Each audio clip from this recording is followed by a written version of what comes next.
নমস্কার বন্ধুরা, তোমরা সবাই কেমন আছো? আজকে আমি ছানার বড়ার ডালনা নিয়ে চলে এসেছি। এখানে আমি 250 গ্রাম ছানা নিয়েছি। ছানার মধ্যে নুন দিলাম স্বাদ মতো, একটু লঙ্কার গুঁড়ো আর একটু গোলমরিচ দিয়ে ছানাটা মেখে নেব। মাখা হয়ে গেছে, এবার আমি 2 চামচ ময়দা দিয়ে আবারও মেখে নেব।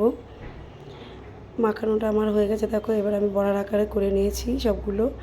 এবার গ্যাসে একটা কড়াই বসিয়ে তাতে তেল দিয়ে দিয়েছি আর একটু ঘি দিয়ে এবার বড়াগুলো আমি ভেজে নেব।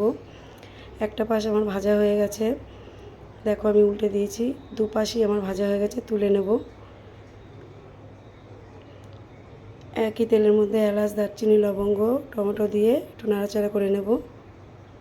দেখো নাড়াচাড়া করা হয়ে গেছে। এবার আমি 2 চামচ আদা বাটা, 1 চামচ হলুদ, 1 চামচ লঙ্কার গুঁড়ো, 1 চামচ ধনের গুঁড়ো, 1 চামচ জিরের গুঁড়ো, স্বাদ মতো নুন ও স্বাদ মতো চিনি দিয়ে একটু জল দিয়ে মশলাটা কষিয়ে নিলাম। দেখো মশলাটা কষানো হয়ে গেছে, এবার জল দিয়ে দিলাম। তোমরা তোমাদের আন্দাজ মতো জল দেবে। ঝোলটা আমার ফুটে গেছে, এবার আমি বড়াগুলো দিয়ে দেবো। সব বড়াগুলো দিয়ে নাড়াচাড়া করে নিলাম।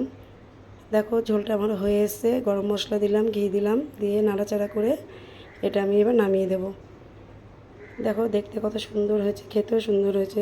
আমার রান্না যদি তোমাদের ভালো লাগে, চ্যানেলটা সাবস্ক্রাইব ও ফলো লাইক করো প্লিজ।